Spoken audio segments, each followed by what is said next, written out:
जय श्री राम। प्रणाम श्रोतागण। रामचरितमानस बालकांड चौपाई 289।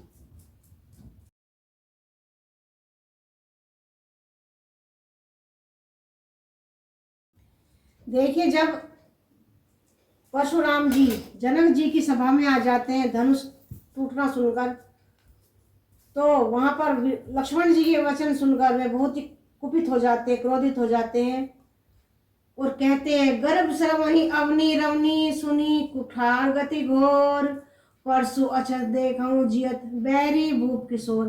कहते हैं कि मेरे ये फरसे को देखकर राजाओं की स्त्रियों के गर्भ गिर जाते हैं, फिर यह फरसा शत्रु राजपुत्र को क्यों जीवित देख रहा है। वही न हाथ दई छाती, भाग कुठारो कुठित नभ घाती, बहु बाम विधि फिरे स्वभाव, मोह हृदय कृपा कसिकाऊ। कहते हैं कि मेरा हाथ फरसे पर चलता ही नहीं है, मैं और क्रोध के कारण मेरी छाती चली जा रही है, यह कुठार भी कुंठित हो गया है, विधाता विपरीत हो गया, इससे मेरा स्वभाव बदल गया।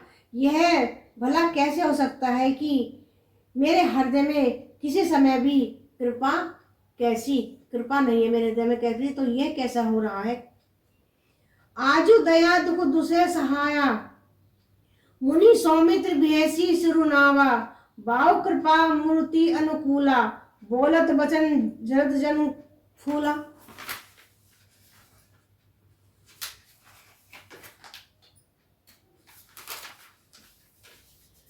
आज दया मुझे दुसे दुख दे रहा है। यह सुनकर लक्ष्मण जी ने मुस्कुराकर सिर नवाया और कहा, आपका कृपा रूपी वायु भी आपकी मूर्ति के अनुकूल ही है। वचन बोलते हैं मानो फूल झड़ रहे हैं। वह लक्ष्मण जी कहते हैं कि आपकी दया भी आपके समान है। जो पे कृपा जनी सुनी गाता, क्रोध भय तनु राख विधाता, देखु जनक घटी बाल गु एहु, कीन चहे जड़ जयपुर गेहूं।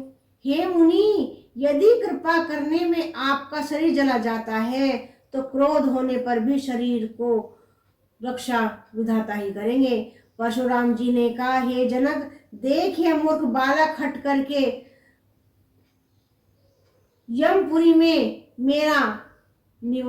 यमपुरी में अपना निवास करना चाहता है। बेगी करूं किन आंखी ओटा, देखत छोट खोट नभ झोटा, बेसे लखुन कहा मन माही, मूंदे आंखी कमों को नाही। इसको शीघ्र ही आंखों की ओट क्यों नहीं करते। यह राजपुत्र देखने में छोटा है पर है बड़ा खोटा। लक्ष्मण जी ने हंसकर मन ही मन कहा, आंख मूंद लेने पर कहीं कोई है क्या। आंख मूंद लेने पर कहीं कोई दिखाई देता है क्या। बोल सियावर रामचंद्र की जय। रामचरितमानस बाल कांड चौपाई 280।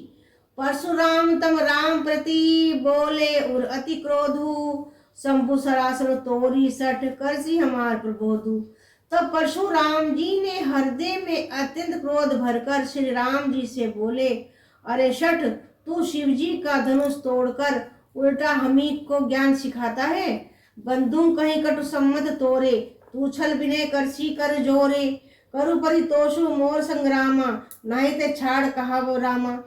तेरा यह भाई तेरी ही संपत्ति से शत्रु कटोजन बोलता है और तू छल से हाथ जोड़कर विनय करता है। या तो युद्ध में मेरा संतोष कर, नहीं तो राम कहलाना छोड़ दे। छरु तजी कहीं समरू शिव द्रोही, बंधु सहित ने ते मारे तो ही, भृगुपति बकई कुठार उठाए, मन मुस्काही राम सिर नाए। अरे शिवद्रोही, छल त्याग कर मुझसे युद्ध कर, नहीं तो भाई सहित तुझे मार डालूंगा। इस प्रकार परशुराम जी कुठार उठाए कह रहे हैं और श्री रामचंद्र जी सिर झुकाए मन ही मन मुस्कुरा रहे हैं। गुन्हे लखन कर हम पर रोशु, कथम सुदाही ते बड़ रोशु, डेढ़ रानी जब बंदई काहू, बकर चंद्रमय ग्रसेन राहु। श्री रामचंद्र जी ने मन ही मन कहा, गुनाह यानी दोष तो लक्ष्मण का और क्रोध मुझ पर करते हैं, कहाँ कहाँ सीधेपन में भी बड़ा दोष होता है। टेढ़ा जानकर सब लोग किसी को भी वंदना करते हैं, टेढ़े चंद्रमा को राहु भी नहीं ग्रसता।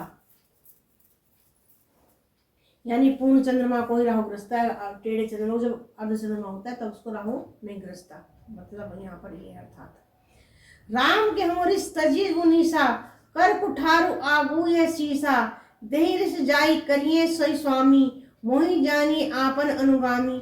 श्री रामचंद्र जी ने कहा, हे मुनीश्वर क्रोध छोड़िए, आपके हाथ में कुठार है और मेरा है सिर आगे है, जिस प्रकार आपका क्रोध जाए है स्वामी वही कीजिए, मुझे अपना अनुचर यानी अपना दास समझिए। बोल सियावर रामचंद्र की जय।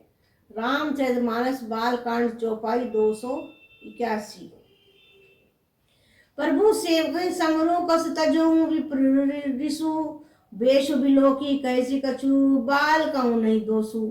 स्वामी और सेवक में युद्ध कैसा, हे ब्राह्मण श्रेष्ठ क्रोध का त्याग कीजिए, आपका श्रेय देखकर ही बालक ने कुछ कह डाला था, वास्तव में उसका भी कोई दोष नहीं है। श्री राम जी कहते हैं कि ये बालक है, इसने आपका क्रोध देखकर ऐसा बोल दिया, लेकिन इसका वास्तव में कोई दोष नहीं है।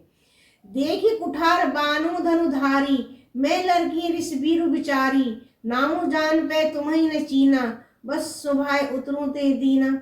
आपकी कुठार बाण और धनुष धारण किए देखकर और वीर समझकर बालक को क्रोध आ गया।